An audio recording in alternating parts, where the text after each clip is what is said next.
चलिए मंगलाचरण करते हैं अपन लोग। णमो अरिहंताणं णमो सिद्धाणं नमो आयर्याणं णमो वज्रायाणं णमो लोके सव्यसाहूणम्। मंगलम भगवान वीरो मंगलम गौतमो गणे मंगलम कुंद कुंदार्यो जैन धर्मोस्तु मंगलम सर्व मंगल मांगल्यम सर्व कल्याण कारकम प्रधानम सर्वधर्माणाम जैनम जयतु शासनम जैनम जयतु शासनम जैनम जयतु शासनम। मोक्ष मार्गस्य नेतारं भेतारं कर्म भूभृतां ज्ञातारं विश्वतत्त्वानां वन्दे तद्गुणलब्धये वन्दे तद्गुणलब्धये वन्दे तद्गुणलब्धये।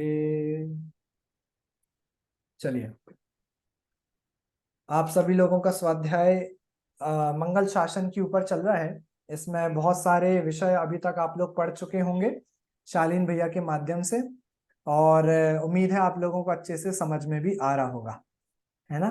हाँ, शालीन भैया तो अच्छे से पढ़ाते ही हैं। कौन कौन से दीपक अंगल हमने कौन कौन से चैप्टर्स पढ़ लिए अभी? अभी हमने समयसार स्तुति पढ़ा। अच्छा। बाद में मुनिराज के जो सहज जीवन है, मुनिराज का सहज जीवन पढ़ा। हम्म। और ये चार लक्षण और लक्षणाभास। लक्षण लक्षण और लक्षणाभास, बढ़िया। और अनुयोग, चार अनुयोग हो चार गए थे, अनुयोग भी हो गया। वो भी हो गया। चलिए बढ़िया बढ़िया बढ़िया बढ़िया।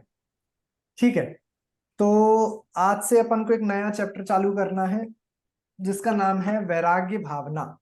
ठीक है, तो आप लोगों ने बहुत बार पढ़ी है ना वैराग्य भावना, अपन लोग पढ़ते रहते हैं। किसने किसने लिखी है ये वैराग्य भावना? भूधरदास जी ने। भूधरदास जी ने लिखी है भूधरदास। वैराग्य भावना, भूधरदास जी। आप लोगों को पता है भूधरदास जी के बारे में थोड़ा कुछ, और भी कुछ रचनाएं भूधरदास जी की जो आप लोगों ने सुनी हो, पढ़ी हो कहीं पर? नहीं? बहुत सारे। चलिए मैं बताता बहुत हूँ। सारे। हाँ, याद है कोई? दीपक अंकल मालूम है कोई?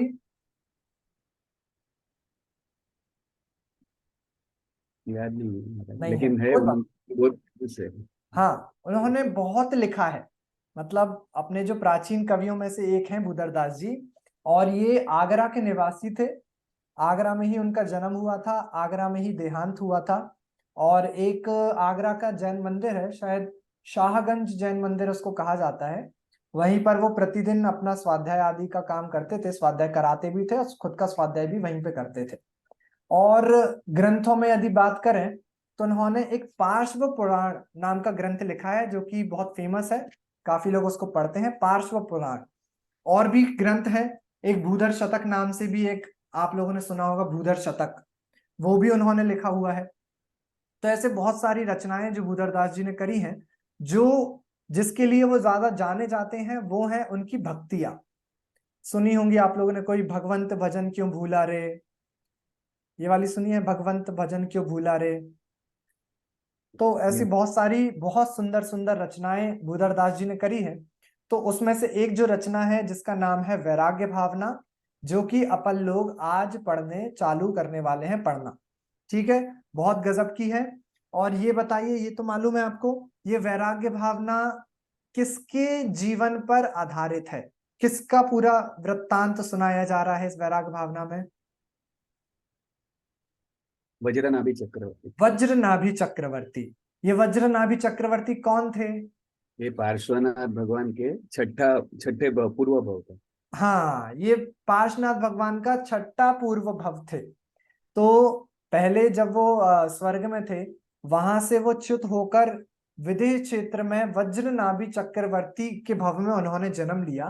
और अगर आप थोड़ी सी स्टोरी इनकी देखें तो उन्होंने जन्म लिया, अब कमठ के साथ तो इनका पूर्व भव का बैर जो था वो चला ही आ रहा था। तो जब इन्होंने वज्रनाभि चक्रवर्ती सारे भोग 6 खंड पर इन्होंने विजय प्राप्त करी, सब कुछ कर लिया। फिर एक दिन इनको जंगल में क्षेमंकर नामक एक मुनिराज मिलते हैं। क्षेमंकर, ठीक है, क्षेमंकर नामक मुनिराज उनको मिलते हैं।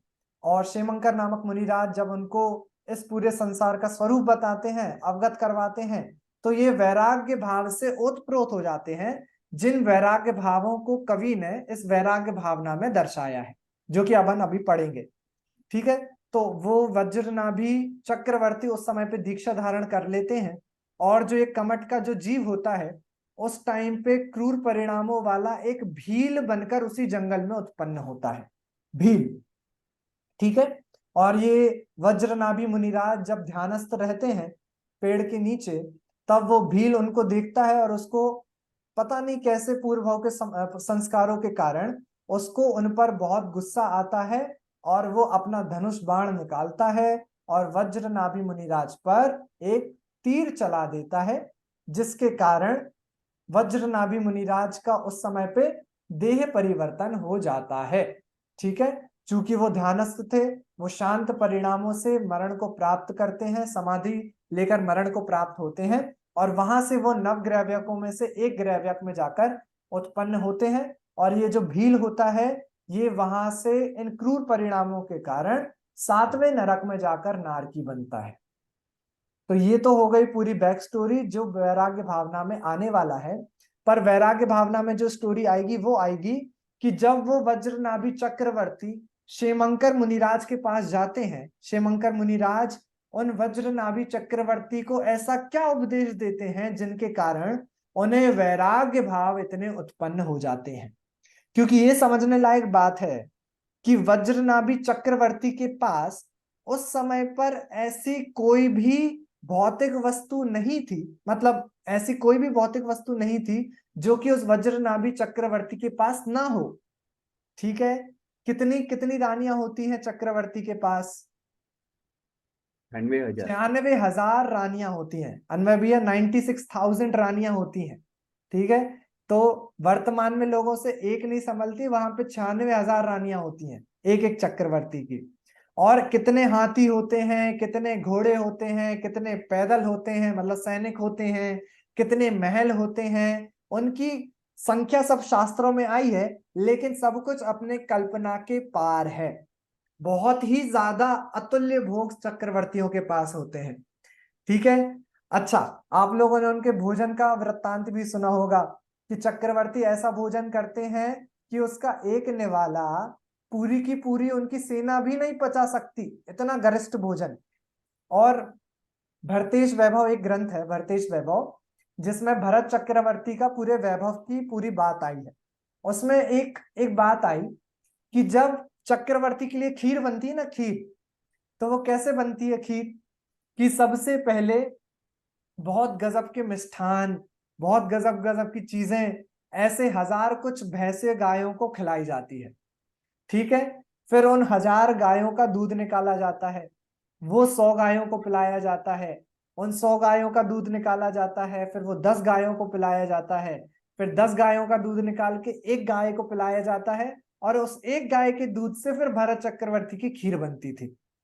तो ऐसे ऐसे भोग उस टाइम पे वो चक्रवर्ती, वज्रनाभि चक्रवर्ती, वो भी भोग रहे थे, किसी बात की कोई कमी थी नहीं। फिर ऐसी कौन सी बात क्षेमंकर मुनि ने उनको बता दी कि एक तरीके से उनको इस पूरे संसार से वैराग्य उत्पन्न हो गया। ठीक है, और दूसरी बात जो हमें इस पूरी वैराग्य भावना को पढ़कर विचार करनी चाहिए, वो ये विचार करनी चाहिए कि उन चक्रवर्ती से अगर हम कंपेयर करें तो हमारे पास वर्तमान में क्या है? क्या हमारे पास 96,000 रानियां हैं? नहीं है। क्या हमारे पास उतनी बड़ी सेना है? नहीं है। क्या हमारे पास वो आलीशान महल, वो जेवरात, वो इतने सारे आभूषण, वो इतने रत्न नवनिधियां? क्या हमारे पास 6 खंड पर विजय? हमारे पास वर्तमान में कुछ नहीं है। ना मान करने को हमारे पास कुछ है, ना घमंड करने को हमारे पास कुछ है। फिर भी हमें वैराग्य नहीं आ रहा, हम उतने छोटे छोटे भोगों को नहीं छोड़ पा रहे। और क्षेमंकर मुनि ने सब कुछ वज्रनाभि चक्रवर्ती ने इतना बड़ा साम्राज्य छोड़ दिया और वैराग्य को प्राप्त हो गए। तो उनको अपने इतने बड़े राज्य के सामने वो रत्नात्रय रूपी जो रत्न था, सम्यक दर्शन, ज्ञान, चारित्र, वैराग्य रूपी जो रत्न था, वो उनको ज्यादा मूल्यवान लगा, इसलिए तो सब कुछ छोड़ दिया, है ना। अगर वो वैराग्य उनको कार्यकारी नहीं लगता तो वो इतना सारा चीजें छोड़ के वन में क्यों आते। इसी वैराग्य भावना में तो अपन ये पढ़ेंगे ना कि गर्व संसार विषय सुख हो तो तीर्थंकर क्यों त्यागे।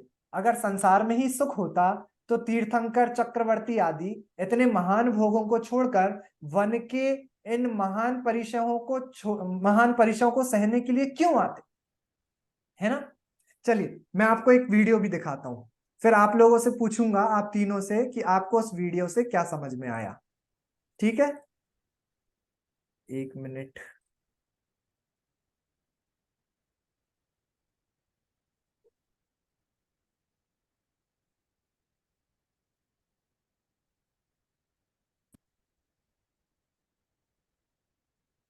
दिख रहा है स्क्रीन? देखिएगा ध्यान से।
चलिए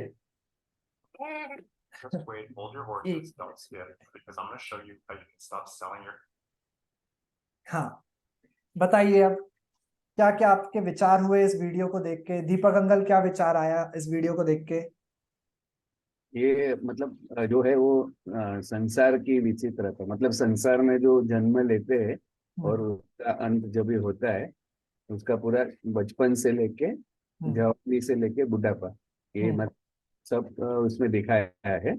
जैसे वो ऑफिस जाता है, फोन पे बातचीत करता है, बच्चा रहता है तब भी खेलता कूदता है, फिर उसके जवानी है, फिर बुढ़ापे आके फिर वो उसका जीव चला जाता है, मतलब दूसरे व्यक्ति में जाता है। हाँ, ठीक है। ये तो इन्वेस्टिगेशन है पूरा इसमें, योग में। अनमय भैया? मतलब वो खाली हाथ आया था और खाली हाथ ही जाएगा। यहाँ पे वो जितना भी परिग्रह इकट्ठा कर ले, मोबाइल ले ले, ये ले ले, ये ले ले, जो भी उसने सब, जिसके लिए वो दिन रात, जिसके लिए उसने कषाय बांधी, जिसके लिए उसने सब अपने परिणाम बिगाड़े, वो सारी चीजें तो यही रह गई, लेकिन उसके परिणाम उसके कषाय से उसके साथ चल गई। बहुत बढ़िया, नाइस। हाँ, और हाँ, श्रुति, श्रुति जी करके जो आ रहे हैं, बोलिए। भैया यही कि स्टार्टिंग में वो सिर्फ खेलने में लगा रहा बचपन में, फिर उसके बाद जो था उसके स्पोर्ट्स चेंज हो गए, फिर जॉब में गया तो फिर मोबाइल और लैपटॉप में लगा रहा, फिर बुढ़ापे में सब छूट गया तो सहारा ले लिया और जीवन खत्म हो गया। बस यही था, यही है। तो वो वीडियो का नाम भी यही है कि दिस इज इट।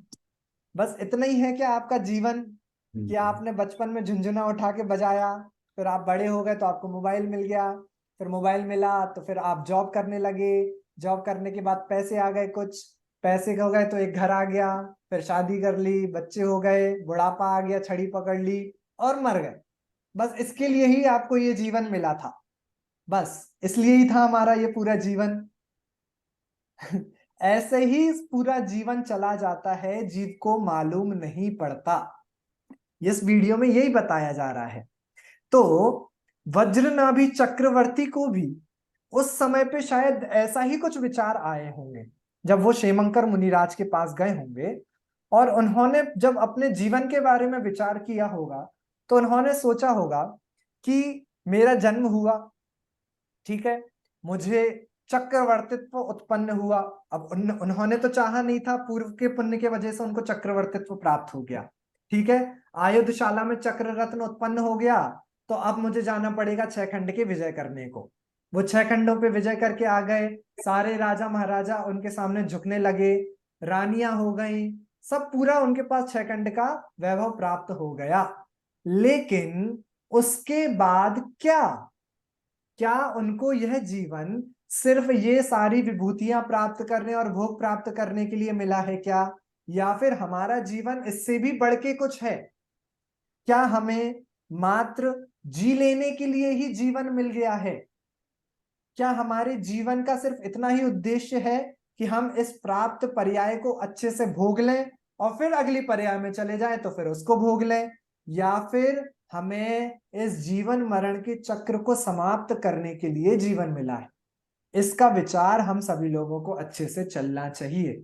और ये विचार हमें कब चलेगा? जब हम ये वैराग्य से ओतप्रोत इन वैराग्य भावनाओं को पढ़ेंगे, जिसमें इस संसार का, इस पूरे विश्व का वास्तविक स्वरूप क्या है वो अच्छे से बताया जाएगा, ठीक है। तो इसलिए ये वैराग्य भावना आदि पढ़ना हमारे लिए बहुत जरूरी है। तो चलिए अपन लोग इस वैराग्य भावना को पढ़ना अब चालू करते हैं। मैं आपकी स्क्रीन के सामने वो ले आता हूं, 1 मिनट।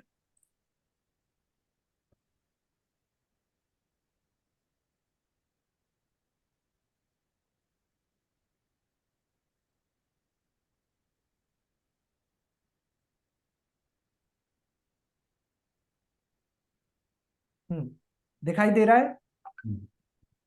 चलिए, वैराग्य भावना पंडित भूधरदास जी कृत, इसका पहला दोहा अपन लोग सभी पढ़ते हैं। बीज राख फल भोग वे, ज्यों किसान जग माही, त्यों चक्री नृप सुख करे, धर्म विसारे नाही। और भूधरदास जी ने बहुत ही सुंदर लाइनों से इस वैराग्य भावना की शुरुआत करी, ठीक है। मतलब क्या है इस लाइन का? बीज राख फल भोग वे, ज्यों किसान जग माही। इसका मतलब किसी को मालूम है? इस लाइन का कुछ मतलब समझ में आ रहा है क्या? बीज राख फल भोग वे, ज्यों किसान जग माही। मतलब वो बताइए। जो किसान रहता है, किसान जो रहता है, वो जो बीज रहता है हाँ। वो संभाल के रखता है। मतलब समझो उसकी फसल नष्ट भी हो गई, समझो, हम्म।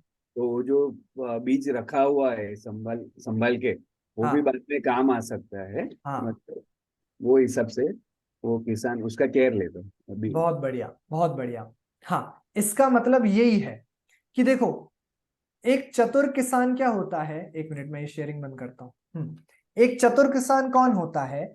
एक चतुर किसान वो होता है जो फलों, मतलब जो भी उसने अनाज जो उगाया है ना, उसको भोगे, पहली बात तो ये। लेकिन साथ ही साथ आगामी काल के लिए वो बीजों को बचा के रखे। वही तो चतुर किसान है ना। अच्छा, उसने आगामी काल के लिए बीज तो बचाए नहीं, और सारे जो भी उसने फल उगाए वो सारे उसने भोग कर लिए। फिर क्या होगा? फिर क्या होगा? बाद में नहीं खा पाएगा। बाद में कुछ नहीं मिलेगा। यही तो है। और वर्तमान में आप समझिए, अपन सभी जीव यही तो कर रहे हैं कि नहीं कर रहे हैं? अभी आपको और हमें जो भी अच्छे अच्छे संयोग प्राप्त हैं, ठीक है, हम कंपेयर करें दूसरे लोगों के अपेक्षा से, तो लोग ऐसे भी हैं जो बेचारे फुटपाथ पे सो रहे हैं आज, बरसात में, ठंड में, गर्मी में, वो बेचारे फुटपाथ पे ही सो रहे हैं। कपड़े नहीं है उनके पास अपने शरीर को ढकने के लिए, एक टाइम का खाना नहीं है उनके पास खाने को, उनको कोई पूछने वाला नहीं है अगर उनको कोई रोग आदि हो जाते हैं, कोई उनको मार के चले जाता है तो वो कोई किसी के पास कंप्लेन लेकर नहीं जा सकते, ठीक है। ऐसे भी लोग हैं। और आज हमारे पास वर्तमान में सारी सुख सुविधाएं हैं, हमारे पास कपड़े हैं, हमारे पास घर है, हमारे पास रिश्तेदार हैं अच्छे, हमारे पास मंदिर है, हमारे पास जिनवाणी है, हमारे पास स्वाध्याय है, हमारे पास सब कुछ है।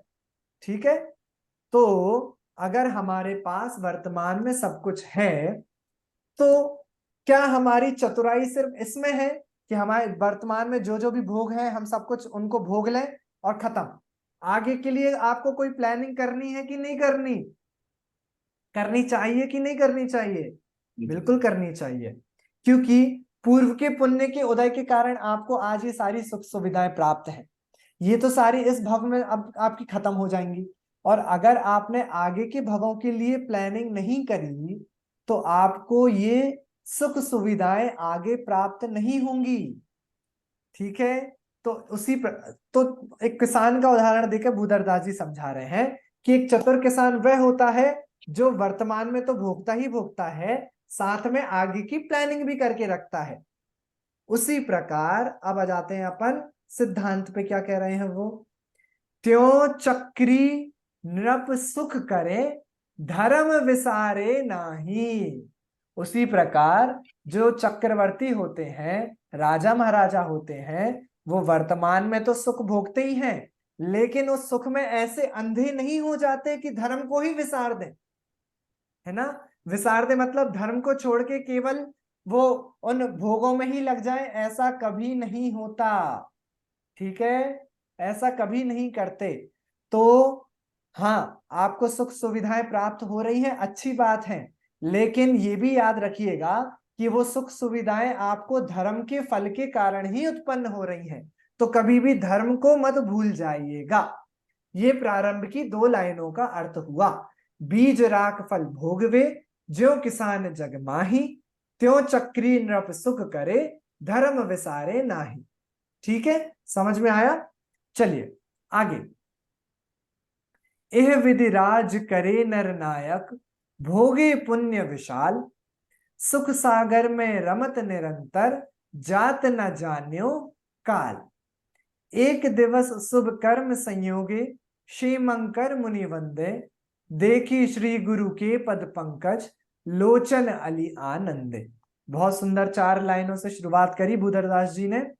क्या कहा कि इस विधि से राज करे नर नायक, मतलब वो चक्रवर्ती, और साथ में भोगे पुण्य विशाल, और अपने साथ साथ वो पुण्य, जो विशाल पुण्य उनके पास था, उसको भी वह भोग रहे थे।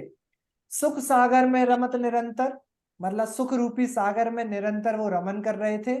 जात न जान्यो काल, और समय कहाँ जा रहा था कुछ मालूम ही नहीं पड़ रहा था, क्योंकि भोगों में समय कब चला जाता है, अच्छा समय कब चला जाता है, जीव को मालूम ही नहीं पड़ता। एक दिवस शुभ कर्म संयोगे, क्षेमंकर मुनि वंदे। एक दिवस, एक दिन शुभ कर्म के संयोग से उनको वन में क्षेमंकर मुनि के दर्शन होते हैं। ठीक है, और देखिए श्री गुरु के पद पंकज, और उन गुरु के पद पंकजों को देखकर, चरणों को देखकर, उन चक्रवर्ती के लोचन अली आनंदे। लोचन मतलब आंखें, अली मतलब भंवरा। तो जिस प्रकार पंकज को देखकर, फूलों को देखकर, या फिर कहिए लोटस कमल को देखकर जो अली भंवरे, मतलब भंवर जो होता है वो आनंद को प्राप्त हो जाता है, उसी प्रकार गुरु के चरण रूपी पंकज को देखकर उन चक्रवर्ती के लोचन, आंख रूपी जो अली थे, वो आनंद को प्राप्त हो गए। मतलब उनको देखकर उनको बहुत हर्ष हुआ कि अरे वाह, कितने गजब के मुनिराज हमें यहाँ पर जंगल में प्राप्त हो गए। ठीक है, तो ये 4 लाइनों का अर्थ क्लियर है, सरल अर्थ है। आगे बढ़े अपन। फिर क्या किया उन क्षेमंकर मुनिराज ने, देखिए, 3 प्रदक्षिण दे सिर नायो, कर पूजा थुति कीनी। मतलब उन्होंने उन मुनिराज के, क्षेमंकर मुनिराज के 3 प्रदक्षिणा दी। सिर नायो मतलब सिर नवाया, पूजा करी, थुति मतलब स्तुति की। साधु समीप विनय कर बैठियो, चरणन में दिठी दीनी। मतलब वो उन साधु के समीप में बैठ गए विनय से, और चरणन में दिठी दीनी मतलब चरणों में उन्होंने स्तुति करी, उनके नमस्कार किया। आगे, गुरु उपदेश्यो धर्म शिरोमणि सुन राजा वैरागे, राज रमा वनितादिक जेरस, तेरस बेरस लागे। गजब की लाइन है कि गुरु उपदेश धर्म शिरोमणि, मतलब गुरु के उपदेश में धर्म ही शिरोमणि है। धर्म को छोड़कर और कुछ भी शिरोमणि नहीं, मतलब सर पे रखने लायक अगर कुछ है तो वो क्या है कि धर्म है। धर्म को छोड़कर और कुछ भी हमारे मस्तक पर नहीं होना चाहिए। ऐसा सुनकर राजा वैराग्य को प्राप्त हुए और फिर क्या हुआ कि उनको राज मतलब राज्य, रमा मतलब भोग, वनिता मतलब स्त्री आदिक, जे रस उनका जो रस था, उनके प्रति जो अभिलाषा थी, इच्छा थी, वो क्या हो गए, तेरस बेरस लागे। वो सारे संसार के रस कैसे लगने लगे कि बेरस लगने लगे। अब उनमें स्वाद ही नहीं लग रहा था। अभी तक जो भोग भोग रहे थे, अब उनमें ऐसी इच्छा ही नहीं हो रही थी कि अब मैं उनको भोगूं। ऐसी इच्छा होने लगी कि अब मैं उन समस्त भोगों को छोड़ दूं। ओके, चलिए, सरल अर्थ है इसलिए मैं थोड़ा जल्दी चल रहा हूं। भैया ये दिठि का अर्थ क्या था? ऊपर चरणन में दिठि दीनी। दिठी देनी मतलब नमस्कार किया। अच्छा, ओके। ठीक है, आगे बढ़े। चौथा चौथा जो काव्य है, मुनि सूरज कथनी किरणावली, लगत भरम बुद्धि बागी। बहुत गजब की लाइन कि मुनि मतलब मुनि, यहाँ पे कौन से मुनि की बात चल रही है, क्षेमंकर क्षेमंकर मुनि। क्षेमंकर मुनि रूपी सूरज कथनी किरणावली, मतलब क्षेमंकर मुनि को कह रहे हैं कि वो है सूरज के समान। और उनकी कथनी मतलब क्षेमंकर मुनि के जो वचन उन्होंने सुने, वो वचन कैसे हैं, किरणावली के समान।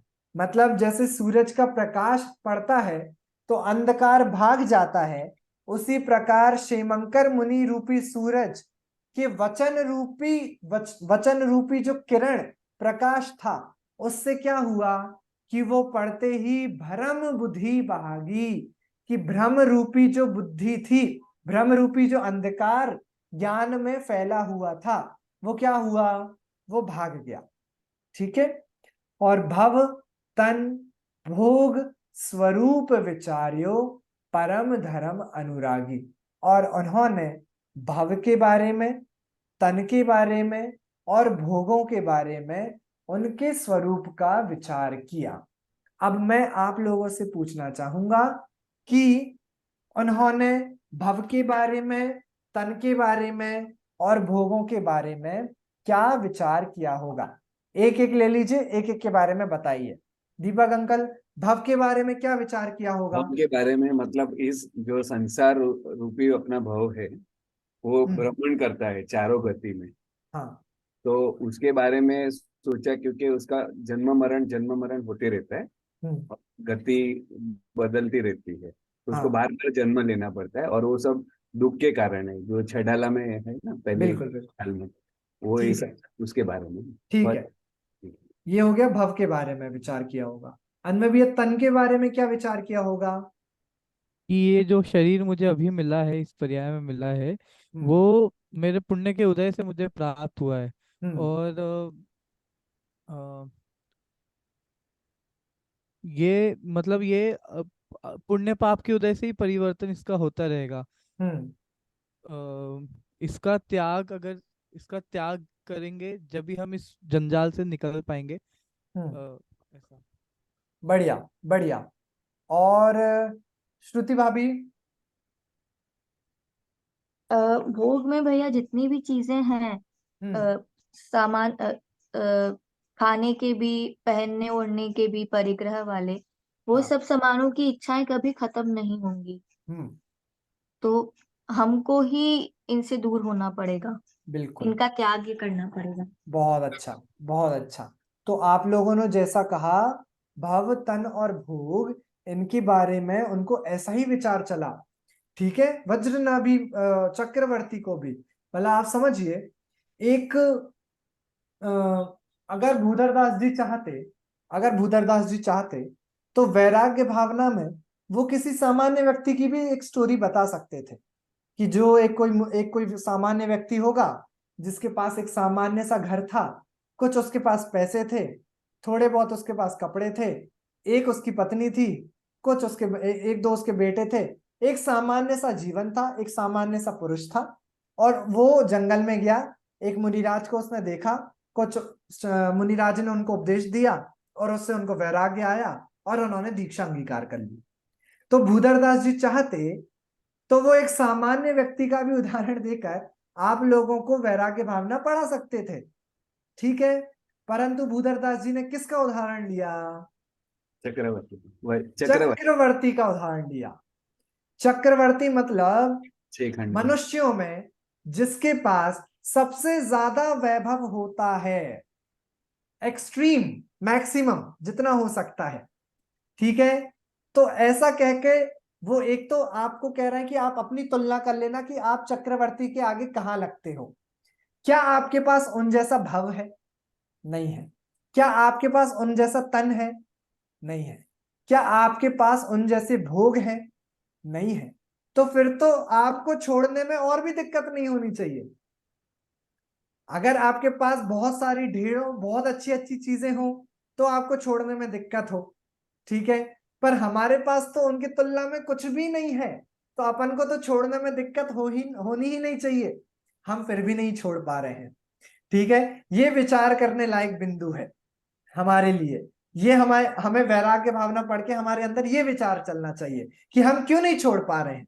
आज समझिए, हमारे अंदर इन भाव, तन और भोग, इनके इनके बारे में अनादिकाल के कितने दृढ़ संस्कार पड़े हुए हैं कि हम इनको नहीं छोड़ पा रहे हैं।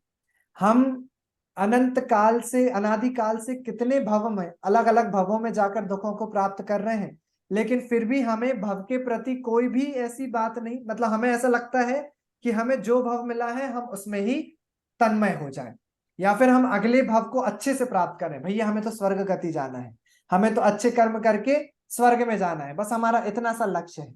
हम कभी ये नहीं सोच पाते कि हम भव का अभाव करें, ठीक है। तो ये क्या हुआ, हमारा लक्ष्य सीमित हो गया।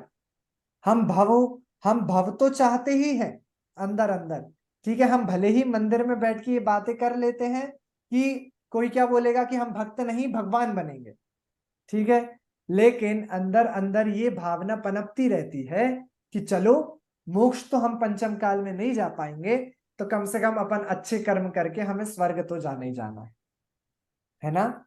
लेकिन हमारे अंदर कभी भी ये भावना नहीं रहनी चाहिए।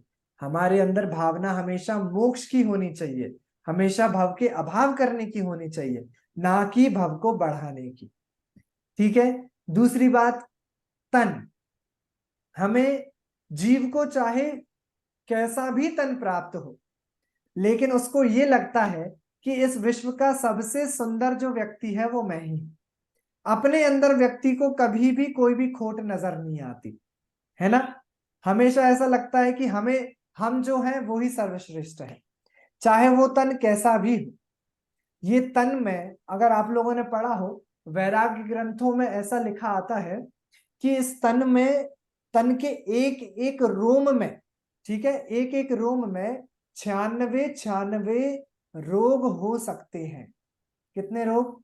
96, एक एक रोम में इतने इतने रोग हो सकते हैं, है ना। और अगर इस तन की एक परत को निकाल दिया जाए, है ना, एक तन मतलब अभी जो आपकी स्किन है, इस स्किन का जो सबसे ऊपर की कवरिंग है, आप उसको बस निकाल दो, फिर आप स्वयं को भी देखना पसंद नहीं करोगे। ये अंदर से इतना घिनौना है ये तन, जिसके लिए अपन दिन रात अपन मेहनत करते हैं। ये सब कुछ तन के लिए ही तो चल रहा है, और किसी के लिए कर रहे हैं कि अपन कि ये खाने के लिए मिल जाए, इसके ऊपर कुछ शेड मिल जाए, मतलब घर बन जाए, है ना। सब कुछ अपन का व्यापार एक शरीर के लिए ही चल रहा है, ठीक है। और तीसरी चीज क्या ली? भोग। भोग कि भोगों को जितना चाहे अपन इकट्ठा कर लें, तो दिन अपनी पूरा जीवन इन भोगों को इकट्ठा करने में चला जाता है। बल्कि और वास्तविकता क्या है कि ये जो भोग हैं, ये बिल्कुल इनको इकट्ठा करना मेंढकों को तौलने जैसा है। मतलब मेंढकों को तौलना जैसे, मतलब एक व्यक्ति ने मेंढकों को तौलने का प्रयास किया, ठीक है, एक साइड पे उसने रख दिया 1 किलो का वाट, ओके, 1 किलो का बाट एक साइड रख दिया, फिर उसने एक मेंढक को उठा के दूसरी साइड पे रखा, फिर उसने एक और मेंढक को उठा के उसकी ओर रखा, दूसरी ओर रखा, तब तक एक मेंढक भाग गया, फिर दूसरे को उठा के रखा, तब तक दूसरा फिर भाग गया। तो मेंढक तो भागेंगे ही। वैसे ही इन भोगों का स्वभाव है कि जब तक आप दूसरे भोगों को इकट्ठा करने जाओगे तब तक पहला भोग निकल जाएगा, जब तक आप उसको पकड़ोगे तब तक पहला वाला भाग जाएगा। तो कब तक आप पकड़ते रहोगे, कब तक आप भोगों के पीछे भागते रहोगे, जबकि ये भोग आप अगले भोग में कहीं पर भी साथ में नहीं ले जा सकते। तो इसी प्रकार का कुछ उपदेश श्रीमंकर मुनि ने भव के बारे में, तन के बारे में और भोग के बारे में उन वज्र नाभि चक्रवर्ती को दिया, जिसको सुनकर वो अति वैराग्य को प्राप्त हो गए। चलिए, मुनि सूरज कथनी किरणावली लगत भरम बुद्धि भागी, ये इस लाइन का मतलब समझ में आ गया? ठीक है, मुनि रूपी सूरज की कथन रूपी किरणावली से जैसे ही उन पर पड़ी, लगत भरम बुद्धि भागी, उनके अंदर जो भ्रम था, अज्ञान रूपी जो भ्रम था, वह भाग गया। फिर उन्होंने भव, तन और भोग का स्वरूप विचार किया और वो परम धर्म अनुरागी, और जो परम धर्म है मतलब वैराग्य रूपी जो परम धर्म है उसके अनुरागी हो गए, उससे ही उनको प्रेम हो गया। यह संसार महावन भीतर भ्रमते और न आवे, जामन मरण जरा दव दाजे, जीव महादुख पावे। क्या लिखा कि इस संसार रूपी महावन, मतलब ये संसार रूपी जो घना जंगल है, इसके भीतर, इसके अंदर भ्रमते और ना आवे, मतलब इसके अंदर आप भ्रमण करते रहेंगे लेकिन आपको निकलने का रास्ता नहीं मिलेगा। ये इतना घना जंगल है। जामन, जामन मतलब जन्म, जन्म, ठीक है, जन्म लेना। मरण मतलब मरण हो जाना। जरा मतलब बुढ़ापा। दव दाझे मतलब जन्म रूपी, मरण रूपी और जरा रूपी दव दाझे मतलब ये अग्नि इसमें लगी हुई है। एक तो जंगल है, ठीक है, उसमें एक तो अंधकार है, बहुत घना जंगल है, एक तो आपको रास्ता नहीं मिल रहा, ऊपर से इसमें जन्म मरण और जरा रूपी आग भी लगी हुई है। तो आप बताओ कहाँ आप रास्ता ढूंढ पाओगे, कहाँ से निकल के आप इससे बाहर निकल पाओगे? इससे जीव महादुख पावे, इससे यह जीव निरंतर दुखों को प्राप्त कर रहा है। रास्ता नहीं मिल रहा निकलने का, और ऊपर से पूरे के पूरे जंगल में आग लगी हुई है, भीषण आग। ठीक है, ये इस पूरे भव का स्वरूप है, संसार का स्वरूप है। अब देखिए, नरक और यहाँ पर पशुगति और स्वर्ग सबके दुखों को बता रहे हैं, जैसा कि आप लोगों ने छैडाला में भी पढ़ा होगा। कबहू जाय नरक तिथि बुंजय, छेदन भेदन भारी। कभी तो यह जीव कहाँ चला जाता है? नरक में चला जाता है, और नरक में जाकर क्या भोगता है? वहां पर है छेदन भेदन भारी। वहां पर निरंतर नारकी जीवों में लड़ाई चलती रहती है, कोई किसी को काट रहा है, कोई किसी को भेद रहा है। कबहू पशु पर जाए धरेत, वध बंधन भयकारी। कभी बेचारा पशु बन जाता है, पशु पर्याय को धारण कर लेता है, तो वहां पर भी कोई इसको मारकर खा लेता है, कोई इसको बंधन में रख लेता है। तो निरंतर बेचारा भय को प्राप्त रहता है कि कोई मुझे मार ना दे, कोई मुझे बंधन में ना डाल दे। सुरगति में पर संपत्ति देखे। अब जीव को लगता है कि सुरगति में तो बहुत मजे हैं, स्वर्ग में पहुंच जाओ तो मजे ही मजे हैं, ठीक है, तो सुरगति में भी दुख है। क्या बताया? सुरगति में पर संपत्ति देखे, राग उदय दुख होई। स्वर्गति में भी आप पहुंच जाओगे तो वहां पर अगर आपके पास एक महल है, तो हो सकता है आपसे बड़ा कोई देव हो, कोई इंद्र हो, उसके पास 10 महल, ठीक है। तो जब वो एक छोटा देव उस बड़े देव को देखता है तो बहुत तो राग उत्पन्न होता है, और बहुत ही अंदर अंदर पीड़ा उत्पन्न होती है कि मेरे पास कुछ क्यों नहीं है और इसके पास इतना सब क्यों है। तो निरंतर अंदर अंदर अंदर अंदर जलता रहता है वह जीव। निरंतर निरंतर निरंतर तृष्णा रूपी आग में जलता रहता है, तो वहां पर भी निरंतर दुखों को प्राप्त करता रहता है। और मानुष योनि अनेक विपत्तिमय, सर्व सुखी नहीं कोई। और मानुष योनि में भी उत्पन्न होता है, तो सबसे पहले माँ के गर्भ में सकुचित होकर 9 महीने वहां पर रहता है, तो वहां पर दुख को प्राप्त करता है। बाहर निकलता है तो दुखों को प्राप्त करता है। और हम तो देखते ही हैं, ये तो अपना एक्सपीरियंस ही है कि हमारे जीवन में कभी भी हमारे दुख समाप्त नहीं होते। निरंतर कुछ ना कुछ हमारी अपेक्षाएं रहती हैं, कुछ दुख रहते हैं, कुछ हमें नया नई चीजें रहती हैं, कभी हमें फैमिली को पालना रहता है, कोई रिस्पॉन्सिबिलिटीज रहती हैं। तो बेचारा जीव 24 घंटे कहीं ना कहीं पीड़ा को प्राप्त करता ही रहता है। कभी भी ऐसा नहीं होता कि हमारे दुख समाप्त हो जाते हैं। तो ये मानुष योनि अनेक विपत्तिमय, सर्व सुखी नहीं कोई।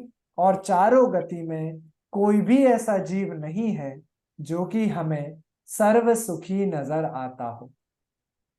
ठीक है, तो पशु गति और तिर्यंच गति में तो प्रत्यक्ष नजर आता है कि उनको कोई भी सुख नहीं मिल रहा, बेचारे निरंतर ही दुख को प्राप्त हो रहे हैं। लेकिन जीव को कदाचित ये लगता है कि स्वर्ग में जाते हैं तो बहुत मजे होते हैं, स्वर्ग में नाना प्रकार के भोग प्राप्त होते हैं। लेकिन भैया, स्वर्ग गति के दुख एक उस स्वर्ग गति के देव से ही पूछिए, वो निरंतर पीड़ा को प्राप्त हो रहा है।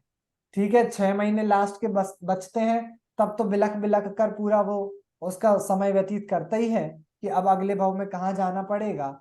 और वैसे भी जीवन में दुखों को प्राप्त करता है। और वर्तमान में भी हमें मनुष्य योनि में जो जीव बहुत पैसे वाले नजर आते हैं और हमें ऐसा लगता है कि इनके पास तो सब कुछ है, वो भी निरंतर दुखों को प्राप्त होते रहते हैं। यदि दुखों को, टोडरमल जी ने इसका बहुत अच्छा उत्तर दिया। टोडरमल जी से भी मोक्षमा प्रकाशक जी में ये प्रश्न पूछा गया कि वर्तमान में तो हमें ऐसे बहुत सारे जीव नजर आते हैं जिनके पास सब कुछ है, और वो सब कुछ उनके पास है तो वो लोग बहुत सुखी है। ठीक है, ऐसा शंकाकार ने टोडरमल जी से क्वेश्चन पूछा। तो टोडरमल जी ने उसका एक ही लाइन में बहुत अच्छा उत्तर दिया। पता है क्या उत्तर दिया टोडरमल जी ने? टोडरमल जी ने उससे बोला कि अच्छा ये बताओ, उस व्यक्ति के पास कितने पैसे हैं, कितने पैसे में सुखी हो जाया जाता है? सर्व सुखी दीपक अंगल, कितने पैसे आज आपको दिलवा दिए जाएं तो आप सुखी हो जाओगे? बताइए। जितने भी देंगे तो सुखी नहीं होने वाले। नहीं, एक अमाउंट बता दीजिए, चलिए। 100 करोड़, 100 अरब, 100 खरब, कितने पैसे आज आपको दे दिए जाएं कि अब आपको कोई भी काम नहीं करना, you are utmost happy, now you don't have to do anything, और अब हम सर्व सुखी हैं। तो ऐसी एक रकम बता दीजिए, मैं अभी आपके लिए चेक लिख देता हूं। नहीं, बताइए। कोई भी मतलब वो सुखी उससे हो ही नहीं सकते पैसे से। ठीक है, अनवय भैया आपका क्या ख्याल है? कितने पैसे लिख दें आपको, कितने का चेक लिख दूं? पैसों से सुखी मतलब सुख मतलब अभी ऐसा लगता है कि हाँ अगर पैसा होगा तो सुखी हो जाएंगे। हाँ, लेकिन वो उनसे ही पूछो जिनके पास है और वो कितने सुखी है। तो वही तो मैं आपसे पूछ रहा हूं। अंबानी के पास बहुत सारा पैसा है, अडानी के पास बहुत सारा पैसा है, तो सर्व सुखी है वो, सर्व सुखी है वो। श्रुति भाभी, कितने का अमाउंट लिख दूं आपके लिए, जल्दी बताइए कि आप सर्व सुखी हो जाएंगी? भैया कुछ मेंटल इश्यूज भी तो रहते होंगे, उनसे सुखी नहीं हो सकते। बिल्कुल बिल्कुल, ठीक है। हाँ, तो जी। टोडरमल जी ने बहुत अच्छा उत्तर दिया। टोडरमल जी ने बोला, ठीक है, मैं अभी अपनी भाषा में बता देता हूं, कि अगर आप ऐसा मानते हैं कि अंबानी के पास 1000 करोड़ रुपए हैं जिसके कारण वो सर्व सुखी है, ठीक है, तो मैं आपको भी 1000 करोड़ रुपए दे देता हूं। ठीक है, तो आपको भी सर्व सुखी हो जाना चाहिए। सर्व सुखी, लेकिन सुनिए, सर्व सुखी होने का मतलब ये है कि अब आपको 1000 करोड़ रुपए होने के बाद अगला 1 रुपए भी कमाने की इच्छा नहीं होनी चाहिए। बराबर? अगर आपको 1000 करोड़ रुपए प्राप्त करने के बाद भी एक नया रुपया कमाने की इच्छा होती है, इसका मतलब ये हुआ कि आप उन 1000 करोड़ रुपए को प्राप्त करके भी सुखी नहीं हुए। है कि नहीं लॉजिकल बात? बिल्कुल बहुत लॉजिकल बात है कि यदि अगर आप 1000 करोड़ रुपए में ही सुखी हो गए थे तो उसके बाद कमाने की इच्छा आपको हो ही क्यों रही है? इसका मतलब ये हुआ कि आप उन 1000 करोड़ रुपए में भी सुखी नहीं थे, आपको बस भ्रम हो रहा था कि आप उन पैसे को प्राप्त होकर सुखी हो गए। तो जो जगत में भी वर्तमान में हमें बहुत सुखी संपन्न नजर आते हैं वो भी वास्तविकता में सुखी नहीं है, क्योंकि उनको और प्राप्त करने की इच्छाएं बरत रही हैं, और जब तक वो इच्छाएं बरत रही हैं इसका मतलब उनको दुख है, क्योंकि जब तक इच्छा की पूर्ति नहीं हो जाती तब तक जीव आकुलित रहता है, और आकुलता यही तो दुख होने का लक्षण है। ठीक है, तो इसका मतलब ये हुआ जगत में वर्तमान में जो भी प्राप्त संयोगों से हमें जीव सुखी दिखाई देते हैं वो वास्तविकता में सुखी नहीं है, वो सभी दुखी है। एक टाइप का एक अभिनय उन लोगों का चल रहा है जगत को दिखाने के लिए कि हमारे पास तो सब कुछ है इसलिए हम सब कुछ सुखी हैं, लेकिन अंदर ही अंदर वो कितने भयभीत हैं, कितने पीड़ा को प्राप्त हो रहे हैं। जैसा कि श्रुति भाभी ने बोला कि मेंटल इश्यूज हैं, आप लोगों ने न्यूज में देखा होगा ना कि अंबानी के घर के बाहर कोई अटैक करके चला गया, कोई बम फोड़ के चला गया तो उनको सिक्योरिटी बढ़ानी पड़ी। अडानी इतने बड़े, उनके पास इतनी सारी वेल्थ थी और एक किसी ने रिपोर्ट निकाल दी कि आपने जो भी आपकी वेल्थ थी ये सब आपने इन्फ्लेट करके रखी थी, वास्तविकता में आपके पास इतना पैसा है ही नहीं आपकी कंपनी में। तो अब बताओ अंदर ही अंदर वो व्यक्ति कितना भयभीत हो गया होगा। सब कुछ प्राप्त होने के बाद भी अंदर भय है, इसका मतलब ये है कि आप दुखी ही हैं, आप माने या फिर ना माने, क्योंकि इन संयोगों को प्राप्त कर लेने से हो सकता है आपको लगता हो कि आपको बहुत सुख हो गया, लेकिन वह सब कुछ सुख होने का एक भ्रम मात्र है, वास्तविकता में सुख नहीं है। ठीक है, तो ये पूरी बात इस वैराग्य भावना में आ रही है। अभी का टाइम अपना हो गया है, आगे की क्लास आपकी ट्यूसडे को क्लास होती है ना? ठीक है, तो ट्यूसडे की क्लास में अपन आगे के जो छंद हैं उनको कवर करेंगे, और अभी तक की जो छंद हो गए हैं वो आप लोग एक बार पढ़ के आइएगा। अगर आपको याद ना हो तो कोशिश करिएगा ये वैराग्य भावना आपको याद हो जाए, क्योंकि बहुत ही सुंदर ये वैराग्य भावना है, और जितनी बार आप उसको सुनते रहेंगे ना आपको उतने नए नए विचार इसमें आएंगे, और बहुत गजब की सुंदर ये रचना है। इसको आप लोग याद भी करेंगे तो बढ़िया मजा आएगा आप लोगों को ये याद करने में। ठीक है, चलिए जिनवाणी स्तुति करते हैं अपन लोग। निज निधि निज में बताई यह अनंत उपकार है, इसके लिए जिनवाणी माँ को वंदना शत बार है। नौबाण मुकार मंत्र।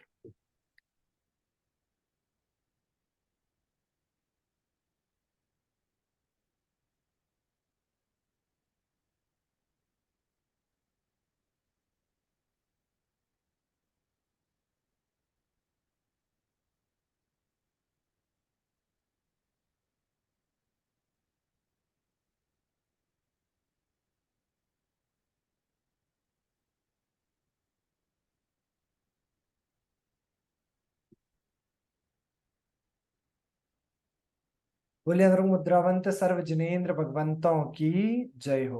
द्वादशांगमय जिनवाणी माता की जय हो। सर्व वीतरागी संतों की जय हो। अहिंसामय जैन धर्म की जय हो।